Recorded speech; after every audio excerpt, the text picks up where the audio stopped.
नमस्कार, भक्ति दर्शन समाचारमा स्वागत छ। म हेमा शर्मा। आज मिति 2078 साल माघ महिनाको 23 गते आइतबार राक्षस नाम संवत्सर सूर्य उत्तरायण शिशि ऋतु माघ शुक्ल पक्षको पञ्चमी तिथि 7:09 सम्म उपरान्त षष्ठी तिथि। चन्द्रमा मीन राशिमा इस सम्वत 2022 फरवरी महिनाको 6 तारिक शक सम्वत 1943 र नेपाल सम्वत 1142। आज सूर्य बिहान 6:50 र सूर्यास्त साँझ 5:47। सर्वप्रथम अहिलेसम्मका प्रमुख समाचार। आज माघ शुक्ल पक्षको पञ्चमी तिथि श्री पञ्चमी पर्व वैदिक सनातन धर्मावलम्बीहरूले विशेष रूपले भगवती सरस्वतीको पूजा आराधना तथा व्रत गरेर भव्य रूपमा मनाउँदै भगवती सरस्वतीको आराधना उपासनाले व्यक्तिलाई विद्या बुद्धि विवेक ज्ञान कला कौशल तथा सिप प्राप्त हुने धार्मिक विश्वास। आजका दिन विवाह व्रतबन्ध गुफा राख्ने र बेल विवाह जस्ता सामाजिक तथा धार्मिक कार्य गर्न सायद हेर्नु नपर्ने मान्यता। यस दिन बालबालिकालाई शिक्षारम्भका साथै नाक कान छेडिदिने चलन। आज सरस्वतीका मन्दिरमा बिहानदेखि पूजाआजा गर्नेहरूको घुइँचो। आज वसन्त पञ्चमीसँगै कामदेव र उनकी पत्नी रतिको पृथ्वीमा आगमन हुने मान्यता। रति र कामदेवको आगमनसँगै प्रकृतिको वैभव दर्शनीय हुने भएकोले यस अवसरमा कामदेव र उनकी पत्नी रतिको पनि विशेष रूपले पूजा गर्ने चलन। वसन्त पञ्चमीका अवसरमा नेपाल पञ्चाङ्ग निर्णायक समितिले उपलब्ध गराएको साइटमा हनुमान ढोका दरबारको नासल चोकमा राष्ट्राध्यक्षले वसन्त श्रवण गर्ने चलन। वर्षासँगैको हिमपातले पर्यटकीय क्षेत्र नगरकोटदेखि रानीकोटसम्म आन्तरिक पर्यटकको चाप बढ्यो। हिउँमा रमाएर धेरै पर्यटक बस्ने गरी आउँदा व्यवसायीहरू हर्षित। रूपन्देहीको सुदोधन गाउँपालिका 5 मानपकडीको मसान घाट अहिले रमणीय पार्कका रूपमा परिणत। अहिले पार्क रूपन्देहीकै नमुना बन्दै बुद्धको मूर्ति, विभिन्न जनावरको फाइबरका आकृति, वाटर फाउन्टेन, फुलबारी, पाम ट्री, शौचालय, बालबालिकाले खेल्ने सामग्री राखिएको पार्कमा जिल्लाबाट मात्र नभई बाहिरी जिल्लाबाट पनि पर्यटकहरू पुग्दै। जनकपुर धाम नगरपालिकाद्वारा सञ्चालित अधिकांश योजना निर्धारित समयमै सम्पन्न हुँदै जनकपुर धाम उपमहानगरपालिकाको योजना मध्ये महत्त्वपूर्ण योजना मानिएको धनुषा आकारको शहीद गेट निर्माण कार्य अन्तिम चरणमा। धार्मिक राजनीतिक र सांस्कृतिक पहिचान झल्किने गरी उपमहानगरपालिकाद्वारा जनकपुर धाम प्रवेश गर्ने मूल बाटोमा निर्माण भइरहेको धनुषाकारको गेटले नगर क्षेत्रको सौन्दर्य बढ्नुका साथै पर्यटन प्रवर्धनमा टेवा पुग्ने नगर प्रमुखको विश्वास।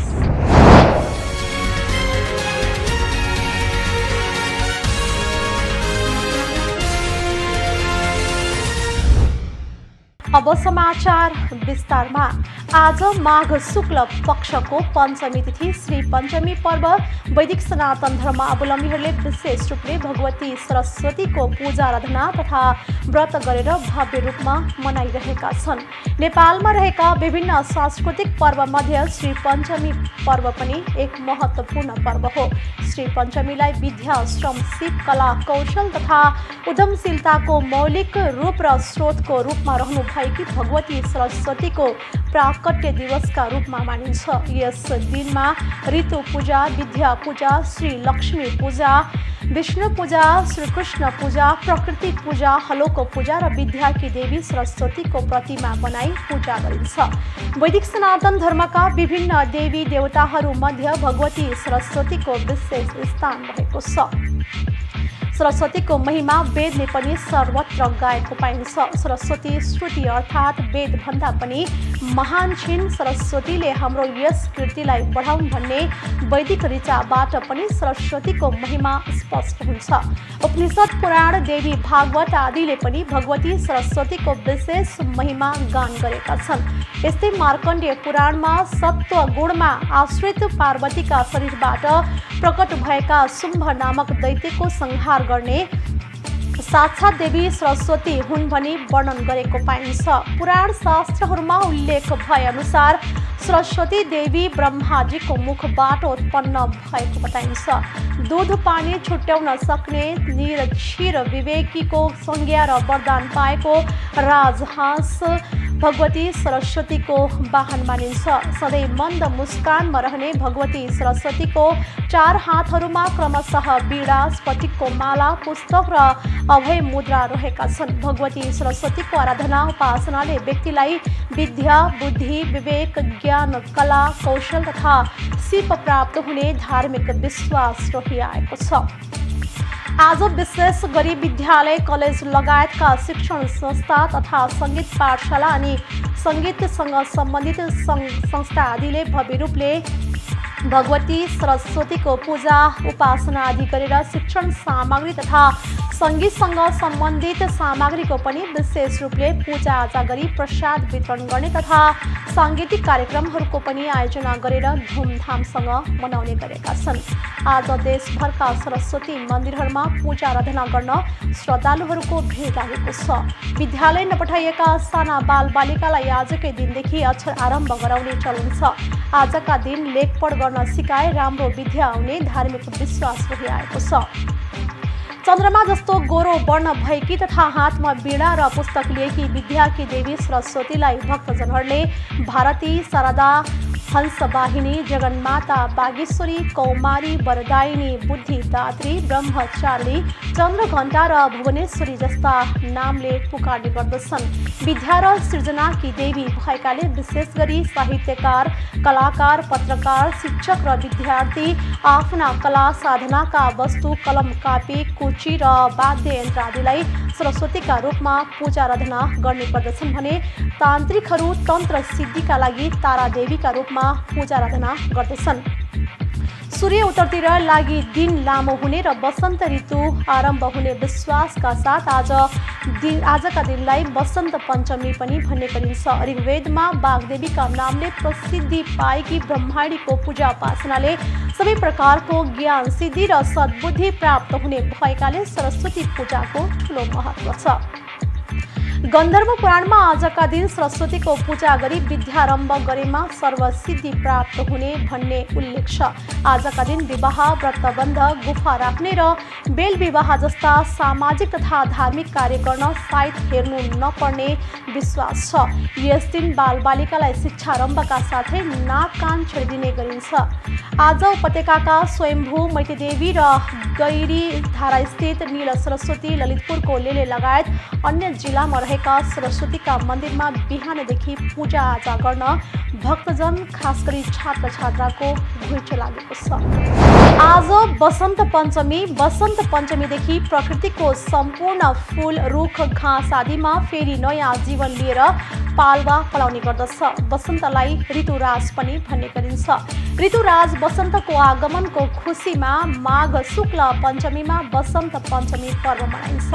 आजका दिन कामदेव र उनकी पत्नी रतिको पनि विशेष रूपले पूजा गर्ने चलन छ। मान्यता अनुसार आजका दिन रति र कामदेव पृथ्वीमा आउने बताइन्छ, जसका कारण सम्पूर्ण प्रकृतिमा प्रेमको सञ्चार भएर नयाँ नयाँ पालुवा पलाउने विश्वास रहिआएको छ।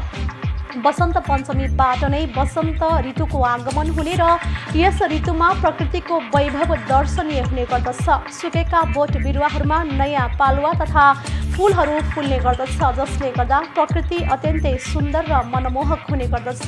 त्यसैले पनि ऋतुहरूमा वसन्तलाई ऋतुराज भन्ने संज्ञा दिएको बताइन्छ। वसन्तका प्रतीक कामदेव र उनकी स्त्री रतिको विशेष स्मरण गर्ने दिन वसन्तको आगमन उत्सव वसन्त राग गाउने पनि चलन रहेको छ। लिच्छवीकालीन गोकर्णको अभिलेखमा शुक्ल पञ्चमीको उल्लेख धार्मिक रूपमा भएबाट लिच्छवी शासकहरूमा पनि वसन्तोत्सव मनाइन्थ्यो भन्ने प्रमाणित हुन्छ। यस्तै मल्ल राजाहरूबाट पनि श्री पञ्चमीका दिनमा कामदेवको पूजा गरी वसन्तोत्सव मनाइन्थ्यो भन्ने तथ्य अभिलेखहरूबाट प्रमाणित भइसकेको छ। नेपाली संस्कृतिमा ठुलो महत्त्व रहेको यस सरस्वती पूजादेखि नै गुरुङ समाजको प्रसिद्ध धार्मिक नृत्य घाट प्रारम्भ हुन्छ भने बलामी जातिमा यसै दिनमा मात्र परम्परागत विवाह गर्ने चलन छ। त्यस्तै बौद्ध मार्गीहरू आजका दिन पुस्तक दान गर्ने गर्दछन्। यस दिन कुनै पनि शुभ कार्य गर्न साइत हेर्नु पर्दैन भन्ने जनविश्वास छ। वसन्त पञ्चमीका अवसरमा नेपाल पञ्चाङ्ग निर्णायक समितिले उपलब्ध गराएको साइतमा हनुमान ढोका दरबारको नासल चोकमा राष्ट्र अध्यक्षले वसन्त श्रवण गर्ने चलन पनि रहेको छ। रूपन्देहीको सुदोधन गाउँपालिका 5 मान पकडीको मसान घाट अहिले रमणीय पार्कका रूपमा परिणत भएको छ। केही समय अघिसम्म यहाँ दिउँसै पनि कोही नपुग्ने र मसान घाटको बाटो हुँदै कतै जानु परे एक्लै हिँड्न समेत डराउने गरेको यो स्थलमा अहिले यस स्थलमा साँझ अबेरसम्म पनि चहल पहल हुने गरेको छ। स्थानीय तहको प्रयासमा सुखली घोला मन्दिर छेउको बगर अहिले हेर्न लायक पर्यटकीय स्थल बनेको हो। सरकारले सार्वजनिक जग्गाको संरक्षण गर्न आदेश दिएसँगै सुदोधनमा अहिले पर्यटकीय गन्तव्य थपिन थालेका छन्। अहिले दैनिक रूपमा 100 को हाराहारीमा टिकट काटेरै पार्कभित्र जाने गरेको पार्क प्रशासनले जनाएको छ। गत मङ्सिर महिनादेखि सुरु भएको पार्क निर्माण पूरा भई अहिले 100 पर्यटक पुग्न थालिसकेका छन्। सार्वजनिक जग्गाको संरक्षण गरी खुल्ला क्षेत्रका रूपमा विकास गर्ने भन्दै स्थानीय सरकारको पहलमा 2075 सालमा जग्गा संरक्षण सुरु भएको हो। सुखली घोला बगरमा रहेको मसान घाट अन्यन्त्र सारेर जग्गा संरक्षण गर्ने अठोट गरेको सुदोधन गाउँपालिकाले जनाएको छ। केही समय विवाद भए पनि गाउँपालिकाले मसान घाटलाई घोला नजिकै व्यवस्थित रूपमा स्थानान्तरण गरेपछि स्थानीय पनि सहमत भएका हुन्। जग्गा संरक्षण गरी पहिलो वर्ष 2076-77 मा तारबार गरिएको थियो। गाउँपालिकाले सुरुवाती चरणमा 20 लाख खर्चेर पार्क बनाउने अवधारणा अघि सारेको थियो। त्यसका लागि गाउँ पर्यटन कार्यालयले पनि 30 लाख रुपैयाँ बजेट विनियोजन गरेको थियो। गाउँपालिकाले यही वर्ष पुनः 58,56,000 पार्कमा लगानी गरेको छ। दोस्रो वर्ष 2077-78 मा पर्यटन कार्यालयले 20 लाख बजेट विनियोजन गरी पार्कको सौन्दर्यीकरणमा थप इटा थप्ने काम गरेको छ। प्रदेश सरकारको समपूरक र गाउँपालिकाले पनि त्यसमा थप 35 लाख 11,000 लगानी गरेर शौचालय, फुटपाथ, माटो पटान, फुलबारी लगायत पूर्वाधार निर्माण गरेको छ। यसरी पार्कको मुहार वर्षेनी फेरिँदै गएको छ। चालु आर्थिक वर्षमा पनि गाउँपालिकाले 43 लाख लगानी गरेको छ। अहिले पार्क रूपन्देहीकै नमुना बनेको छ। गाउँपालिकाका प्रमुख प्रशासकीय अधिकृत छविलाल भट्टराईले पर्यटन क्षेत्रको विकास होस् भन्ने उद्देश्यले 2 करोड भन्दा बढी लगानीमा पर्यटकीय स्थल बनाउन लागेको बताउनु भएको छ। पार्कमा बुद्धको मूर्ति, विभिन्न जनावरको फाइबरका आकृति, वाटर फाउन्टेन, फुलबारी, पाम ट्री, शौचालय, बालबालिकाले खेल्ने सामग्री राखिएको छ। यसै आर्थिक वर्षमा सबै निर्माण सम्पन्न हुने बताइएको छ। 1 बिघा 6 कट्ठा क्षेत्रफल रहेको पार्क सञ्चालन गर्न समिति नै बनेको छ। समितिले 24 घण्टा रेखदेख गर्ने गरी संयन्त्र बनाएको छ। लुम्बिनी नजिकै रहेकाले पनि पर्यटकीय गन्तव्यको रूपमा विकास गर्न स्थानीय प्रदेश र सङ्घ सरकारबाट सहयोग भएको हो। घोलाको पारी ऐतिहासिक मन्दिर पनि रहेको छ। त्यसलाई जोड्न घोलामा डुङ्गा चलाउन सुरुवात गरिएको छ। यसलाई थप विकसित गर्दै लैजाने पालिकाको योजना रहेको प्रशासकीय अधिकृत भट्टराईले बताउनु भएको छ। अहिले दरवाह टोल विकास समितिले पार्क व्यवस्थापन गरेको छ। मङ्सिर 1 गतेदेखि सञ्चालनमा आएको पार्क प्रवेशका लागि 20 रुपैयाँ टिकट तोकिएको छ। अहिले जिल्लाबाट मात्र नभई बाहिरी जिल्लाबाट पनि पर्यटकहरू पुग्ने गरेको समितिले जनाएको छ। जनकपुर धाम नगरपालिकाद्वारा सञ्चालित अधिकांश योजना निर्धारित समयमै सम्पन्न हुन थालेका छन्। जनप्रतिनिधिको निरन्तरको निगरानी र कर्मचारीको सक्रियताका कारण जनकपुर धाम नगरपालिकाद्वारा सञ्चालित सडक, पुल र शहीद गेट लगायतका भौतिक पूर्वाधार निर्माण योजना समयमै सम्पन्न हुन थालेका हुन्।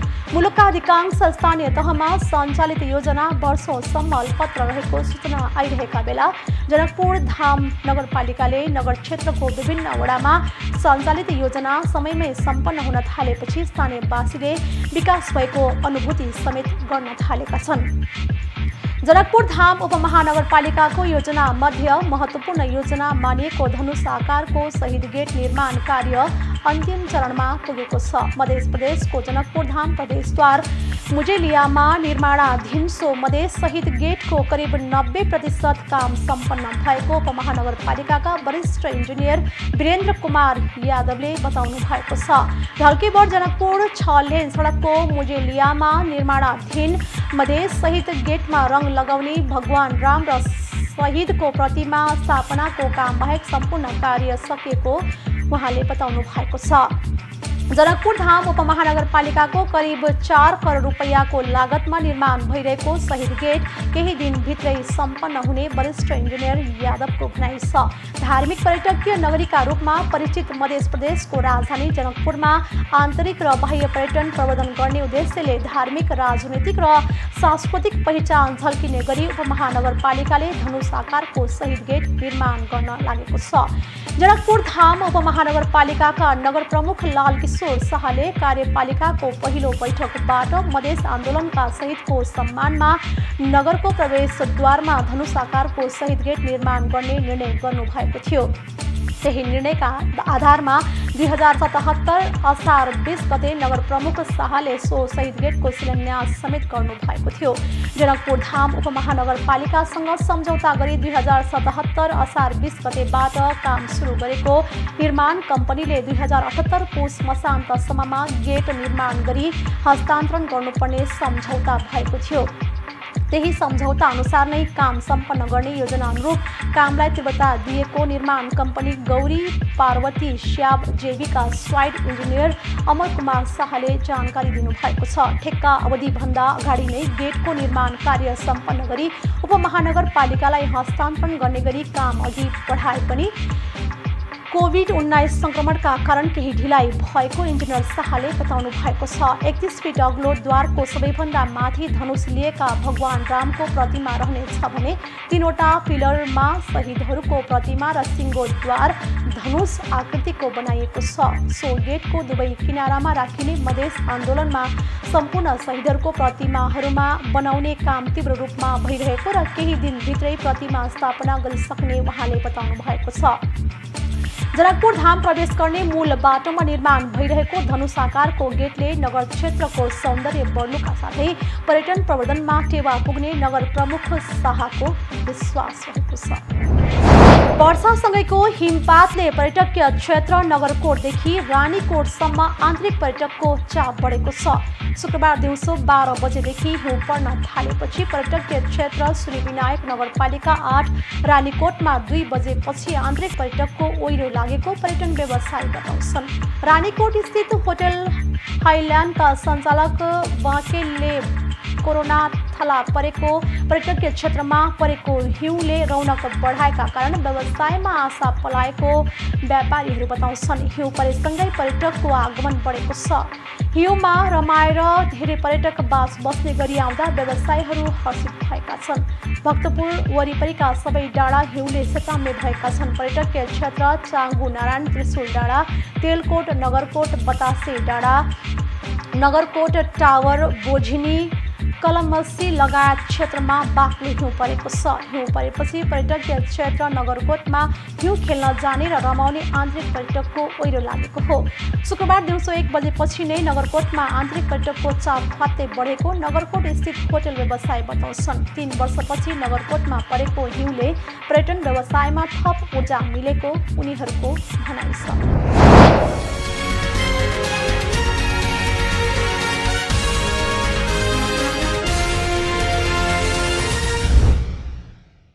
अहिले हामी भक्ति दर्शन समाचारको अन्त्यमा आइसकेका छौँ। जाँदा जाँदै प्रमुख समाचार पुनः आज माघ शुक्ल पक्षको पञ्चमी तिथि श्री पञ्चमी पर्व वैदिक सनातन धर्मावलम्बीहरूले विशेष रूपले भगवती सरस्वतीको पूजा आराधना तथा व्रत गरेर भव्य रूपमा मनाउँदै भगवती सरस्वतीको आराधना उपासनाले व्यक्तिलाई विद्या, बुद्धि, विवेक, ज्ञान, कला, कौशल तथा सिप प्राप्त हुने धार्मिक विश्वास। आजका दिन विवाह, व्रतबन्ध, गुफा राख्ने र बेल विवाह जस्ता सामाजिक तथा धार्मिक कार्य गर्न सायद हेर्नु नपर्ने मान्यता। यस दिन बालबालिकालाई शिक्षारम्भका साथै नाक कान छेडिदिने चलन। आज सरस्वतीका मन्दिरमा बिहानदेखि पूजाआजा गर्नेहरूको भिड छ। आज वसन्त पञ्चमी। वसन्त पञ्चमीसँगै कामदेव र उनकी पत्नी रतिको पृथ्वीमा आगमन हुने मान्यता। रति र कामदेवको आगमनसँगै प्रकृतिको वैभव दर्शनीय हुने भएकोले यस अवसरमा कामदेव र उनकी पत्नी रतिको पनि विशेष रूपले पूजा गर्ने चलन। वसन्त पञ्चमीका अवसरमा नेपाल पञ्चाङ्ग निर्णायक समितिले उपलब्ध गराएको साइटमा हनुमान ढोका दरबारको नासल चोकमा राष्ट्र अध्यक्षले वसन्त श्रवण गर्ने चलन। वर्षासँगैको हिमपातले पर्यटकीय क्षेत्र नगरकोटदेखि रानीकोटसम्म आन्तरिक पर्यटकको चाप बढ्यो। हिउँमा रमाएर धेरै पर्यटक बस बस्ने गरी आउँदा व्यवसायीहरू हर्षित। रूपन्देहीको सुदोधन गाउँपालिका 5 मानपकडीको मसान घाट अहिले रमणीय पार्कका रूपमा परिणत। अहिले पार्क रूपन्देहीकै नमुना बन्दै बुद्धको मूर्ति, विभिन्न जनावरको फाइबरका आकृति, वाटर फाउन्टेन, फुलबारी, पाम ट्री, शौचालय, बालबालिकाले खेल्ने सामग्री राखिएको पार्कमा जिल्लाबाट मात्र नभई बाहिरी जिल्लाबाट पनि पर्यटकहरू पुग्दै। जनकपुर धाम नगरपालिकाद्वारा सञ्चालित अधिकांश योजना निर्धारित समयमै सम्पन्न हुँदै। जनकपुर धाम उपमहानगरपालिकाको योजना मध्ये महत्त्वपूर्ण योजना मानिएको धनुषा आकारको शहीद गेट निर्माण कार्य अन्तिम चरणमा। धार्मिक, राजनीतिक र सांस्कृतिक पहिचान झल्किने गरी उपमहानगरपालिकाद्वारा जनकपुर धाम प्रवेश गर्ने मूल बाटोमा निर्माण भइरहेको धनुषाकारको गेटले नगर क्षेत्रको सौन्दर्य बढ्नुका साथै पर्यटन प्रवर्धनमा टेवा पुग्ने नगर प्रमुखको विश्वास। अहिलेलाई भक्ति दर्शन समाचार यति नै। सामाजिक सञ्जाल मार्फत हामीसँग जोडिनका लागि फेसबुक तथा ट्विटरमा लाइक तथा फलो गर्न सक्नुहुनेछ भने युट्युब मार्फत पनि हामीलाई प्रत्यक्ष हेर्न सक्नुहुनेछ। त्यस्तै कुनै सल्लाह, सुझाव तथा प्रतिक्रिया भएमा भक्तिदर्शन@emountaintv.com मा हामीलाई पत्राचार गर्न सक्नुहुनेछ। धर्म, संस्कृति र संस्कारको संवाहक भक्तिदर्शन टेलिभिजन HD हेर्दै रहनुहोला। नमस्कार।